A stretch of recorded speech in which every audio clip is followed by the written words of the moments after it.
जनवरी 1966 American air force के 2 जहाज Spain के एक साहिली गांव के ऊपर से गुजर रहे थे। उन जहाजों में से एक जहाज के अंदर उस वक्त के ताकतवर तरीन और खतरनाक तरीन 4 एटम बम मौजूद थे। उनमें से हर एक एटम बम की पावर हिरोशिमा पर गिराए जाने वाले एटम बम से 100 गुना ज्यादा थी। लेकिन अचानक ही ये 2 जहाज फिजा में एक दूसरे से टकराए और कई टुकड़ों में बट गए और उनका ये मलबा नीचे मौजूद गाँव पर बारिश की तरह बरसने लगा। लेकिन गाँव के लोग इस बात से बिल्कुल लाइल्म थे कि इस हादसे के असरात सिर्फ उनको ही नहीं बल्कि उनकी आइंदा आने वाली नस्लों को भी बर्दाश्त करना होंगे, क्योंकि इस एक हादसे के बाद दुनिया एक बहुत बड़े न्यूक्लियर डिजास्टर के धाने पर पहुंच चुकी थी। मगर ये जहाज आपस में टकराए कैसे? इस हादसे के बाद उन एटॉमिक बम्स के साथ क्या हुआ? हादसे वाली जगह की सफाई करने वाला अमला क्यों मारा गया? और आखिर अमेरिका के ये खतरनाक तरीन 4 एटम बम स्पेन की फिजा में लाए ही क्यों गए थे? और उस एक एटम बम की कहानी क्या है जिसे अमेरिका ने इस हादसे के बाद खो दिया था? तो दोस्तों, आज की वीडियो में हम इन सवालों के जवाब देखेंगे, तो आइए स्टार्ट करते हैं।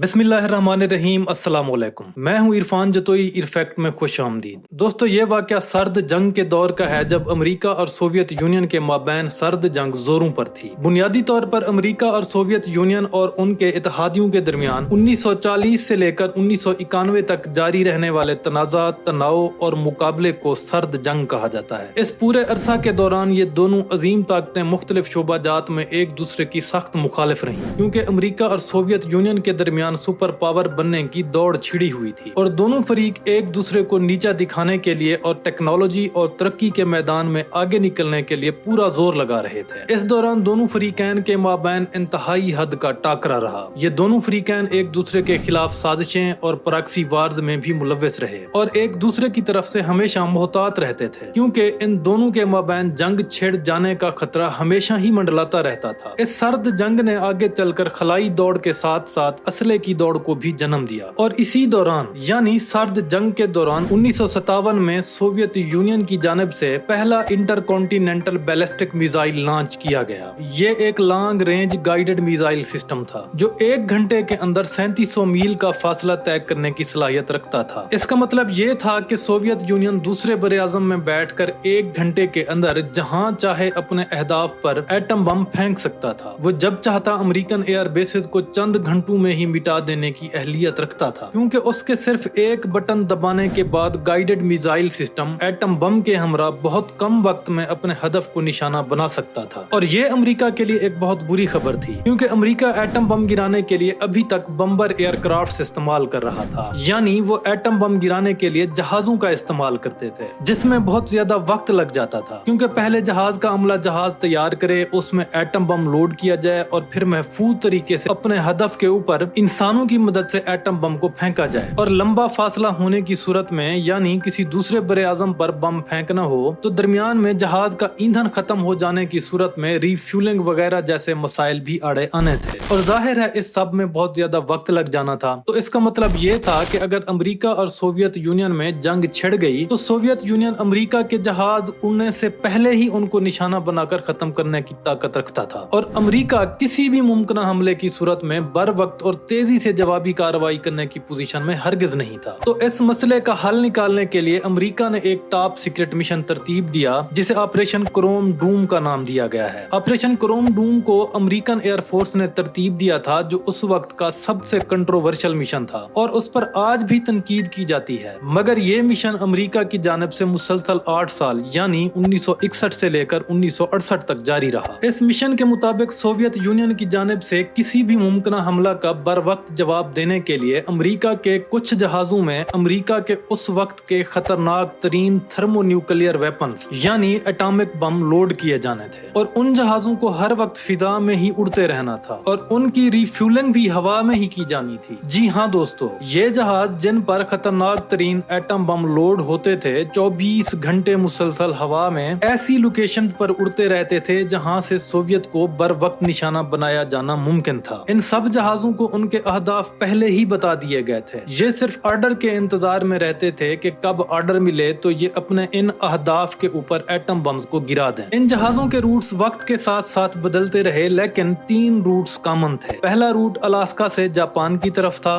दूसरा रूट ग्रीनलैंड की तरफ, जबकि तीसरा रूट मेडिटेरेनियन सी और स्पेन की जानब था। और ये जहाज मुसलसल 8 साल तक इन रूट्स पर एटम बम्स लेकर हवा में उड़ते रहे थे। दोस्तों, इन 8 सालों में कई हादसात भी पेश आए, लेकिन आज जिसका तज़किरा लेकर हम बैठे हैं, इस हादसे को पैलोमरीज इंसिडेंट के नाम से जाना जाता है। ये 17 जनवरी 1966 की बात है, जब अमेरिकन एयरक्राफ्ट B-52G ने Seymour Johnson air force base north Carolina से मामूल के मुताबिक अपने मिशन का आगाज किया। ऑपरेशन क्रोम डूम के तहत इस जहाज पर उस वक्त के खतरनाक तरीन 4 एटम बम मौजूद थे। इस जहाज ने उस रोज सोवियत यूनियन के यूरोपीय बॉर्डर की तरफ जाना था, यानी स्पेन वाले रूट पर जाना था, जो काफी लंबा रूट था और एयर बेस से काफी दूर पड़ता था। इसलिए इस लंबे फासले की वजह से दौरान सफर इस जहाज ने फिजा के अंदर ही 2 बार रिफ्यूलिंग करना थी, और पहली रिफ्यूलिंग कमोबेश 8 बजे के करीब हुई, और 10:30 पर इस जहाज को अपनी दूसरी रिफ्यूलिंग करना थी। और इसकी रिफ्यूलिंग करने के लिए एक दूसरा जहाज KC-135 टैंकर इसके लिए फ्यूल लेकर इस रूट पर आ चुका था। ये जहाज 31,000 फुट की बुलंदी पर मौजूद था, और रिफ्यूलिंग की गर्ज से ये दूसरे जहाज यानी KC-135 टैंकर की जानिब बढ़ने लगा। दोस्तों, हवा के अंदर यानी दौरान परवाज रिफ्यूलिंग करने के अमल को एयर रिफ्यूलिंग या फिर एरियल रिफ्यूलिंग कहा जाता है। बुनियादी तौर पर एयर रिफ्यूलिंग के दौरान 2 जहाज बहुत ज्यादा करीब आ जाते हैं, और जो जहाज फ्यूल लेकर डालने के लिए आता है उसको टैंकर एयरक्राफ्ट कहा जाता है। टैंकर एयरक्राफ्ट जिसमें फ्यूल मौजूद होता है, वो इस फ्यूल को हवा में उड़ने के दौरान ही दूसरे जहाज में डाल देता है। इस मकसद के लिए टैंकर एयरक्राफ्ट से एक नोजल निकलकर दूसरे जहाज से कनेक्ट हो जाती है, और फ्यूल इस नोजल की मदद से दूसरे जहाज में मुंतकिल हो जाता है। लेकिन रिफ्यूलिंग का ये मरहला बेहद पेचीदा होता है, जिसके लिए बहुत ज्यादा महारत और प्रिसीजन दरकार होती है। लेकिन उस रोज बदकिस्मती से पायलट्स की कोई महारत काम ना आ सकी, और रिफ्यूलिंग के दौरान ये दोनों जहाज आपस में टकरा गए। हुआ ये कि रिफ्यूलिंग के मकसद थे, जब B-52G दूसरे जहाज यानी KC-135 टैंकर के करीब गया तो रिफ्यूलिंग नोजल से मुनासिब तरीके से अलाइन ना हो पाया और उससे टकरा गया। इस टकराव के नतीजा में एक जोरदार धमाका हुआ और ये दोनों जहाज कई टुकड़ों में बट गए। KC-135 टैंकर के अंदर 4 क्रू मेंबर मौजूद थे, और ये जहाज इस धमाके में मुकम्मल तौर पर फट गया, और उसके अंदर मौजूद 4 अफराद भी मौका पर ही हलाक हो गए। जबकि B-52G बम्बर एयरक्राफ्ट जिसमें 4 एटम बम मौजूद थे, उसका क्रू 7 अफराद पर मुश्तमिल था। ये जहाज फटा तो नहीं, लेकिन कई टुकड़ों में जरूर बट गया, और इसके अंदर मौजूद 7 अफराद में से 4 अफराद कामयाबी के साथ इजेक्ट करने में कामयाब हो गए, यानी ये पैराशूट की मदद से नीचे उतरने में कामयाब हो गए, और बाकी 3 अफराद जो इजेक्ट ना कर सके वो मौका पर ही हलाक हो गए। यानी इन दोनों जहाजों में कुल 11 अफराद मौजूद थे, जिनमें से 7 अफराद मौका पर ही हलाक हो गए। लेकिन ये सारी तबाही सिर्फ उस तबाही का आगाज ही था जो इस हादसे के बाद आगे आने वाली थी। जी हाँ दोस्तों, क्योंकि बम्बर एयरक्राफ्ट में मौजूद 4 खतरनाक तरीन एटम बम इस क्रैश के बाद जहाज में मौजूद बम होल्डर से निकलकर नीचे गिर चुके थे। दोस्तों, इन 4 एटम बमों के साथ पैराशूट भी लगा हुआ था, जिसने इस किस्म की सूरत हाल में खुदकार तरीके से खुल जाना था ताकि बम महफूज तरीके से जमीन पर पहुंच सके। लेकिन उस रोज सिर्फ 2 बमों के पैराशूट ही खुल पाए, जबकि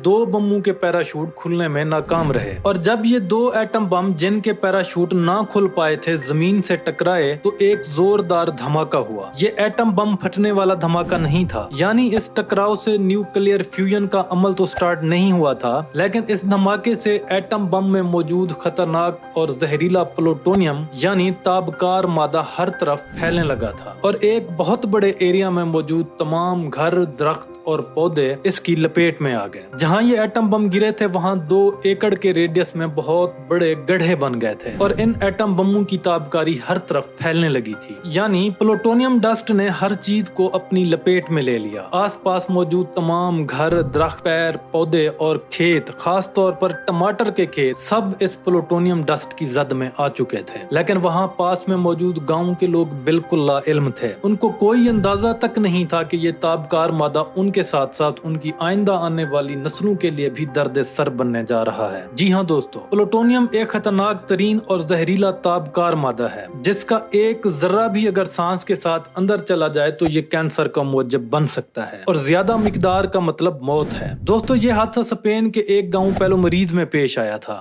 یہ میڈیٹرینین سی کے ساحل پر موجود ایک چھوٹا سا گاؤں ہے جہاں پر رہنے والے لوگوں کا روزگار زیادہ تر ماہی گیری تھا، یعنی ان لوگوں کی گزر بسر پاس کے سمندر میں موجود مچھلیوں کی خرید و فروخت پر منحصر تھی۔ اس واقعہ سے پہلے شاید ہی کوئی اس گاؤں کو جانتا ہوگا، لیکن اس حادثہ کے بعد صرف 1 گھنٹے کے اندر یہ گاؤں پوری دنیا کی توجہ کا مرکز بن چکا تھا۔ 2000 سے زائد امریکی فوجی کچھ ہی دیر میں اس علاقے میں پہنچ چکے تھے اور اس علاقے کو مکمل طور پر سیل کر دیا گیا۔ لوگوں کو حادثے والی جگہ سے دور بھیج دیا گیا اور سب سے پہلے ان 4 ایٹم بموں کی تلاش شروع کر دی گئی جو اس حادثہ کے نتیجہ میں نیچے گر گئے تھے۔ 3 ایٹم بم تو پہلے چند گھنٹوں میں ہی مل گئے تھے، لیکن 1 ایٹم بم کہیں نظر نہ آیا۔ اس ایٹم بم کو تلاش کرنے کے لیے سر توڑ کوششیں کی گئیں۔ امریکن فوجیوں نے اس گاؤں کا ایک کونا چھان مارا، لیکن وہ ایٹم بم نہ ملا۔ ساتھ موجود سمندر میں بھی 15 کشتیاں موجود تھیں جو اس ایٹم بم کو سمندر میں تلاش کر رہی تھیں، لیکن وہ ایٹم بم ایسے غائب ہوا جیسے کبھی تھا ہی نہیں۔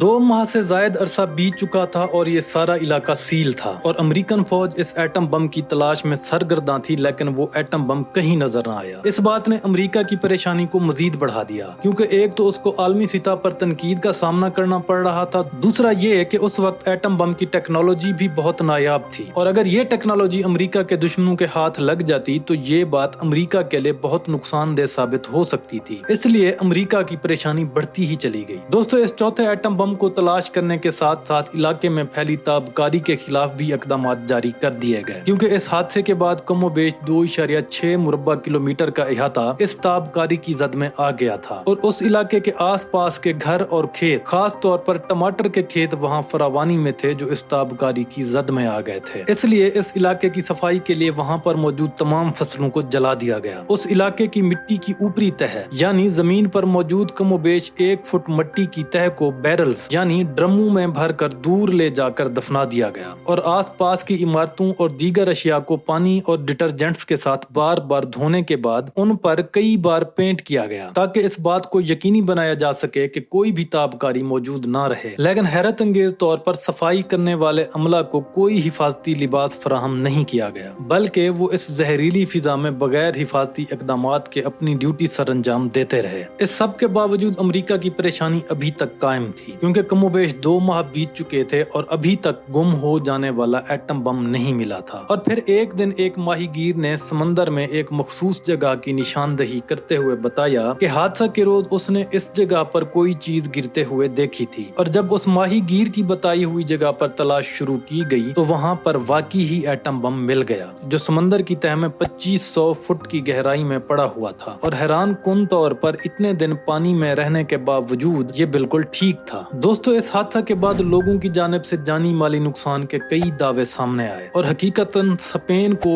اس حادثے کے بعد بہت زیادہ نقصان کا سامنا بھی کرنا پڑا تھا، اور خاص طور پر وہاں موجود گاؤں کے معصوم لوگوں نے تو اس حادثے کا بہت بڑا نقصان اٹھایا۔ لیکن اس حادثہ کے بعد لوگوں کی جانب سے جانی مالی نقصان کے جب دعوے سامنے آئے تو امریکہ نے صرف 500 افراد کے نقصان کی تلافی کی، یعنی ان کو ان کے نقصان کے بدلے رقم مہیا کی تھی۔ لیکن ایک ڈاکومنٹ کے مطابق امریکہ نے اسپین کے ہونے والے لانگ ٹرم نقصان میں جس مدد اور معاونت کا اعلان کیا تھا اس کا صرف 10 سے 15% ہی ادا کیا۔ ایک رپورٹ کے مطابق حادثہ کے بعد صفائی کرنے والے اہلکاروں کو بعد میں کینسر ہو گیا تھا، اور وہ سب کے سب بعد میں کینسر کی وجہ سے موت کا شکار ہو گئے تھے۔ دوستو، اس حادثہ کے نتیجہ میں ہونے والی تابکاری آج بھی اسپین کے اس گاؤں میں موجود ہے، اور اس گاؤں کے کچھ علاقے ابھی تک بند ہیں جن کو ایک باڑ لگا کر مستقل طور پر بند کر دیا گیا ہے، اور پاس میں موجود سمندری حیات آج بھی اس تابکاری سے متاثر ہے، جبکہ اس گاؤں کا زیادہ تر انحصار اسی سمندری حیات پر تھا۔ بدقسمتی سے اسپین آج بھی یورپ کا سب سے کنٹامینیٹڈ ترین ملک شمار کیا جاتا ہے، کیونکہ اس حادثہ کے بعد پیدا ہونے والی کل تابکاری کا کم و بیش 5واں حصہ آج بھی اس علاقے کو متاثر کر رہا ہے۔ تو دوستو، کیسی لگی آج کی ویڈیو کمنٹ میں ضرور بتائیے گا۔ ملتے ہیں ایرفیکٹ کی کسی نئی ایپیسوڈ میں، تب تک کے لیے اللہ حافظ۔